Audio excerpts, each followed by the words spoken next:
From his Central Texas Command Center, deep behind enemy lines, the information war continues. It's Alex Jones and the GCN Radio Network. Thank you for joining us today. We're an hour and 8 minutes into my syndicated radio show, but we now begun today's simulcast at prisonplanet.tv. For prisonplanet.tv members, you can watch live, see the documents, the articles, the video clips we're talking about. All the great radio listeners can hear it over the radio, on the AM and FM dial, global shortwave, the internet and satellite, or the 170-plus thousand people a day now downloading the free podcast. You go to Infowars.com, click on the Listen Live area, and go to the subpage. You can find the podcast subscription right there. Coming up in about 45 minutes, before Max Keiser joins us from Paris to break down the latest economic developments and also the police state developments and Obama's sliding approval numbers that continue to fall at record rates, I'm going to cover this story out of Psychology Today, the House organ of the priest class that are pushing all of their drug ads on us and that want to drug, according to the new Freedom Initiative's internal documents, 50% of school children, saying half are mentally ill at least. They're making everything a mental illness so that they can be the priest class that drug us and run our lives. And so we're going to break down this amazingly distorted hit piece coming up. And it's so shoddily done. Do you see this photo here for prisonplanet.tv viewers? My sister took this photo. We had so much media a few months ago asking for photos. I said, why don't I get a professional photographer in here? My sister is one and got a college degree in that.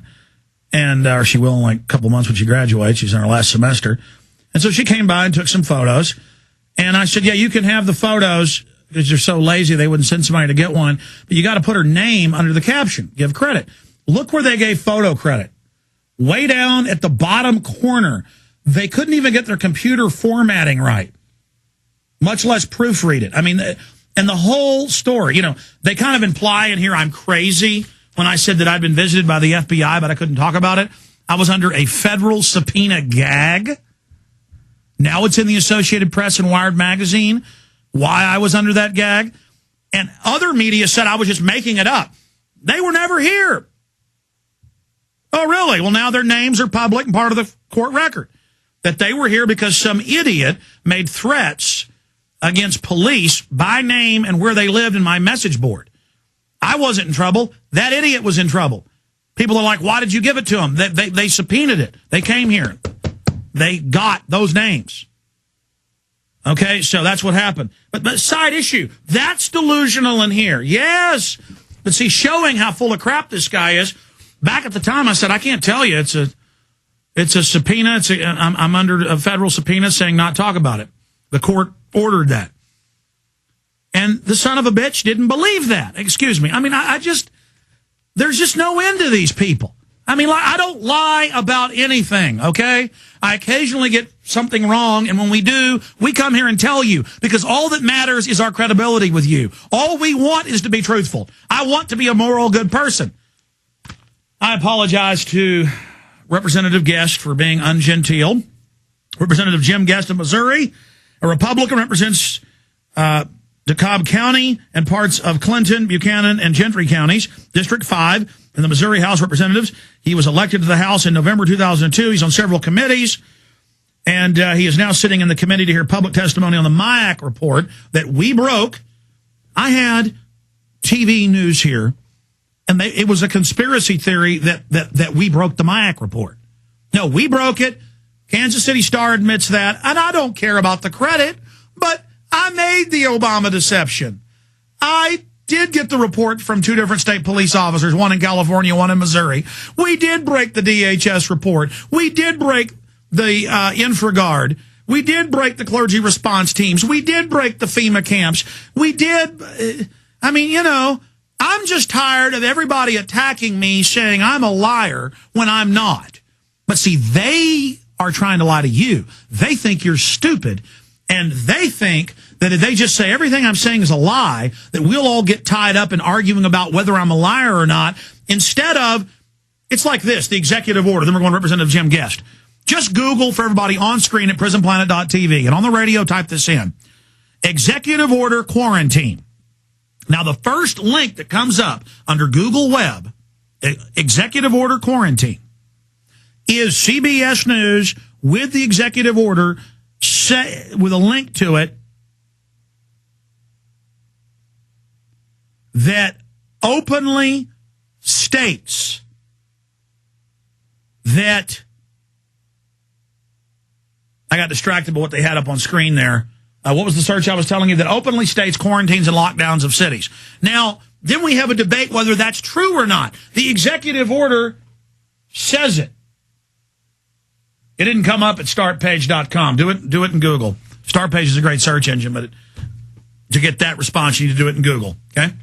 All right, let's go Representative Jim Guest here right now. Representative Guest, good to have you here with us, sir.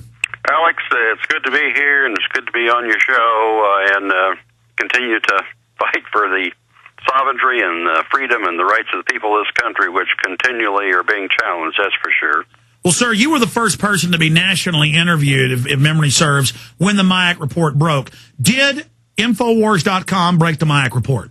Absolutely. I think I got somebody sent me a copy of an email that morning, and I kind of questioned whether it was true or not. And shortly after that, you called me, and I think we did an interview that afternoon. So you were yes, you broke the story. You're the first one that I knew about it from, yes. And again, I just, this is what the establishment does. And I have to respond to some of it, but if I spend all my time, it's like responding to the media about whether or not they're setting up a Bank of the World for global governance when it's in all the federal documents, all over the news. They'll simultaneously say they're doing it, but then if you say you don't want world government, they say you're a liar. So true, yes.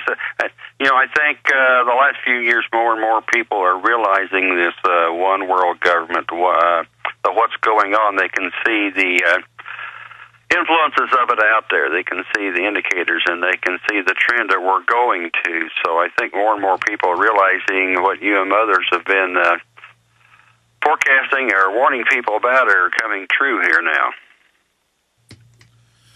Well, sir, we've got you here because you and others called for hearings. You first called for hearings. Some of the state officials got disciplined. The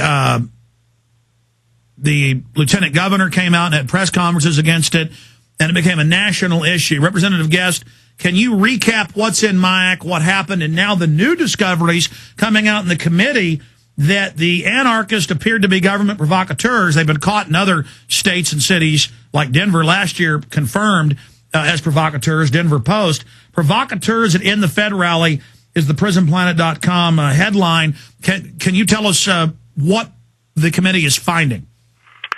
Yeah, we've had 3 hearings. The first one basically was in the state capitol, and at that point we had the Highway Patrol, the MIAC people there, and they kind of obviously defended the program. They told about how it came about and what they were using it for. Ironically, in all the description, when they told about how the MIAC was functioning, they never listed terrorism or potential terrorists that they were using it for. They were using it for sharing of information within the state on thefts and stuff like that was going on. They do have to have a sharing of information, but I thought it was ironic that they didn't talk about what the report that came out, which is the modern militia movement, that tended to gloss over or ignore that. So that was well, that's it. Everything's a lie. In fact, I saw them on Missouri News Online. They came out and said, we're just trying to stop bank robbers. Right. When the whole issue is about their report written by the feds, distributed by them, first they said it wasn't real. Then they come and say it's about bank robbers. No, it's about Ron Paul bumper stickers and people getting pulled over. In Missouri, people with Ron Paul material being frisked, being searched, being asked why they have money in their wallet. But oh, no, this is about bank robbery. See how they always deceive? They're not wrong. They know they're deceiving. It's a game. That's true, and like I said, that's what most of it was. We had a couple citizens that testified at that point. The next one was in St. Charles, just outside of St. Louis, and we had a lot of citizen commentary, input, testimony there. They started asking some pointed questions. We had somebody from the Illinois, I think what they call theirs, not DIAC, and I was rather disturbed to listen to what they were giving us there. Because basically we asked the question, if you gather information on citizens when you make a stop, can you find out if your name's on that list, and basically through the Sunshine Law, Freedom of Information, or some other way of getting that, they basically said, no, you're not going to be made this. And they had somebody there trying to defend the MIAC stuff, and where he really went wrong was when he tried to say that the Patriot Act, if you read that, you'd really understand why that was needed, and that certainly fired up the committee members. So well, sir, I received from inside the FBI their training videos that they give their officers, their agents, and they're given local police.